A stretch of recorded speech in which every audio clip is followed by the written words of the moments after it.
ਸਤਿ ਸ਼੍ਰੀ ਅਕਾਲ। ਤੁਸੀਂ ਵੇਖ ਰਹੇ ਹੋ ਦੈਨਿਕ ਸਵੇਰਾ ਟੀਵੀ। ਮੈਂ ਹਾਂ ਨੀਰੂ ਪਿਚਲਵਾਨ। ਪ੍ਰਤਾਪ ਸਿੰਘ ਰਾਣਾ ਸਮਾਜ ਸੇਵੀ ਨੇ ਤੇ ਇਹਨਾਂ ਦੀ ਆਪ ਦੀ ਪਤਨੀ ਜੇ ਆਮ ਆਦਮੀ ਪਾਰਟੀ ਦੀ ਇਸ ਵੇਲੇ ਪਾਰਸ਼ਦ ਹੈ ਨਗਰ ਨਿਗਮ ਦੇ ਵਿਚਕਾਰ। ਤੇ ਤੁਸੀਂ ਆਜ਼ਾਦ ਚੋਣ ਲੜਨ ਦੀ ਗੱਲ ਆਖੀ ਹੈ ਤੇ ਕਿਹਾ ਕਿ ਚੰਡੀਗੜ੍ਹ ਨੂੰ ਉਹ ਚੀਜ਼ਾਂ ਨਹੀਂ ਮਿਲੀਆਂ ਜੋ शायद बाकी पार्टियां ने हले नहीं दी। देखिए, मेरी धर्मपत्नी जरूर आम आदमी पार्टी से पार्षद है, लेकिन मैं शुरू से ही एक समाज सेवा के कार्यरत रहा हूँ।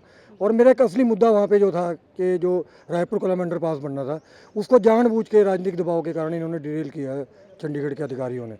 तो वो मुद्दा काफ़ी पुराना है और अब सारा काम उसका हो गया था, सिर्फ टेंडर इन्होंने करने थे। 4 तारीख को मैंने एक लाइव वीडियो भी डाली थी और मैंने आग्रह किया था चंडीगढ़ के अधिकारियों से कि भी आप इसको यदि टेंडर कर देते हो, अभी तो कोई टेक्निकल प्रॉब्लम है नहीं, अगर आप टेंडर करते हो तो मैं चुनाव नहीं लड़ूंगा, कि ये दलदल है राजनीति, मैं इसमें नहीं उतरना चाहता।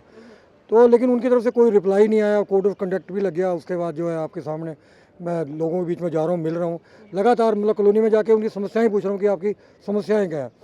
40 साल से मैं चंडीगढ़ से जुड़ा हूँ। एक्चुअली जो सराउंडिंग एरिया जितना भी चंडीगढ़ का है, जो एम्प्लॉइज़ होते हैं या जो कोई छोटा मोटा बिजनेसमैन है, वो चंडीगढ़ में तो मकान नहीं बना पाता क्योंकि बहुत कॉस्टली है।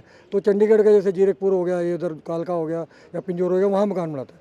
लेकिन चंडीगढ़ की जो समस्याएं हैं, वो जो है, जो आम आदमी चंडीगढ़ का है, उनकी समस्याओं के बारे में आज तक किसी भी पॉलिटिकल पार्टी ने नहीं पूछा। ना कांग्रेस ने पूछा है, ना ही आम आदमी पार्टी ने पूछा है, ना ही बीजेपी ने। बीजेपी 10 साल से यहाँ पे काबिज है।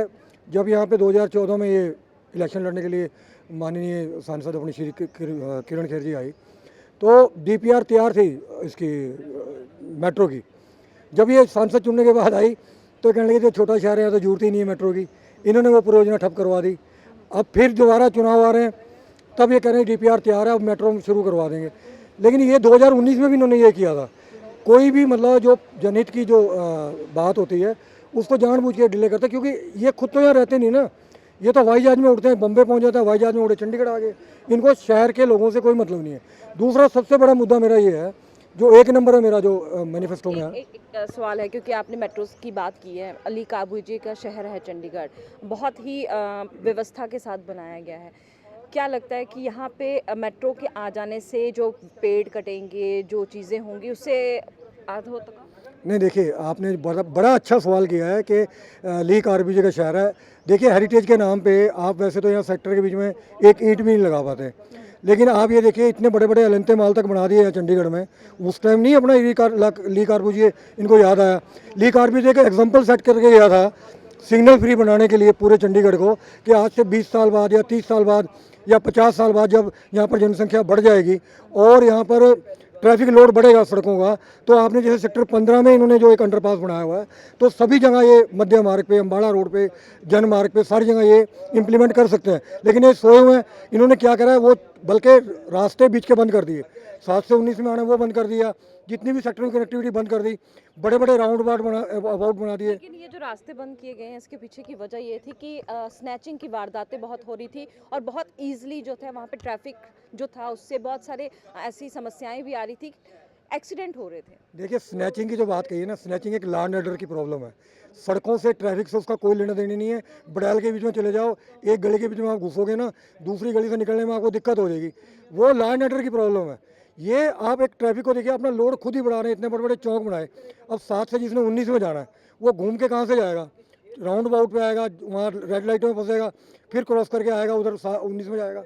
अगर वहाँ अंडरपास बना दिया तो 7 के सामने 19 में सीधा निकल के वहाँ जाएगा, तो उसको मेन रोड पे चढ़ने की जरूरत नहीं पड़ेगी। बात अंडरपास की जा रही है कि अंडरपास बनाए जाएं ताकि कनेक्टिविटी रहे। कनेक्टिविटी टोटली सिग्नल फ्री हो जाएगा। और इसी तरह जो आप मेट्रो की बात कर रहे हैं कि हेरिटेज सिटी है, हेरिटेज का मतलब क्या है? हेरिटेज का जो कुछ हमारी बिल्डिंग्स हैं जो उस समय में बनी है, जब चंडीगढ़ बना था, जैसे हमारा आर्ट म्यूजियम हो गया, सेक्टर 10 हो गया, सेक्रेटेरिएट हो गया, हाई कोर्ट हो गया। आज हाई कोर्ट के बीच में भी पैर रखने की जगह नहीं है। आपको पता है हाई कोर्ट में एक रिट भी लगी हुई है कि वहाँ पे पार्किंग की दिक्कत आ रही है, जगह कम पड़ रही है, कहीं और जगह शिफ्ट किया जाए।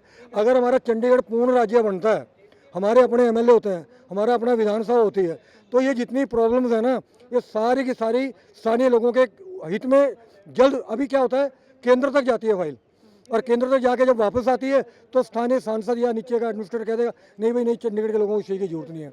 आज तक चंडीगढ़ लोगों को एक तरह से मानसिक गुलाम बना के लोगों ने रखा हुआ है। चलो आप तो विकास की बात करें, लेकिन सबसे बड़ा जो चंडीगढ़ का मुद्दा है वो है पानी का और साथ साथ डड्डू माजरे का। डड्डू माजरे का पहाड़ 1 से 2 होते जा रहे हैं और लगातार जो वहाँ पे लोग रह रहे हैं वो काफ़ी समय से अलग अलग बीमारियों से प्रचलित है।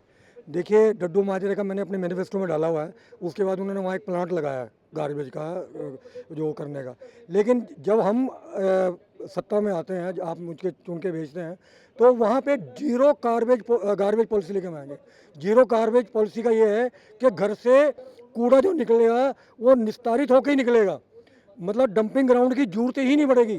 तो अभी कूड़ा सूखा और गीला सारे लोग अपने घरों में निकाल- अलग अलग हाँ, उसका एक हम ऐसा सिस्टम बनाएंगे घरों के बीच में, इस तरह के हम सिस्टम लगाएंगे, वो जीरो गार्बेज कलेक्शन सिस्टम। जैसे अभी गाड़ियाँ जाती हैं, वो जो कचरे का निस्तारण होगा बहुत कम, मतलब आने वाले समय में जीरो हो जाएगा।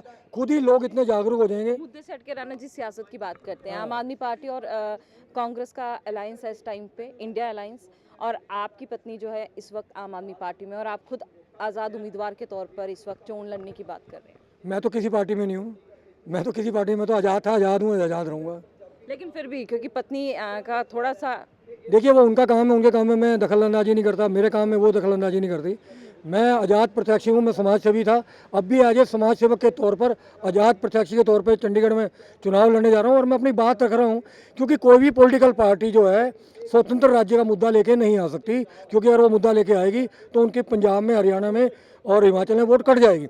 यहाँ एक आज़ाद प्रत्याशी अगर आप चुन के भेजते हो ना, वो ये मुद्दा उठा सकता है कि चंडीगढ़ को संपूर्ण राज्य बनाया जाए। तो इनका कहना है कि आज़ाद प्रत्याशी अगर सामने आता है तो सबसे बड़ी बात है वो मुद्दे उठाएगा जो पार्टियां नहीं उठाती है, वो मुद्दे उठाएगा जो जनहित में है। और सबसे बड़ी बात है कि इस वक्त ना भाजपा ने कोई कैंडिडेट ऐलान किया है, ना कांग्रेस और आम आदमी पार्टी की इंडिया अलायंस ने। कैमरामैन सुमित के साथ नीरू बिचलवान, दैनिक सवेरा टीवी। देश दुनिया की हर खबर सबसे पहले देखने के लिए फॉलो करें Dainik Savera TV, YouTube, Facebook, Instagram, X और व्हाट्सएप चैनल पर।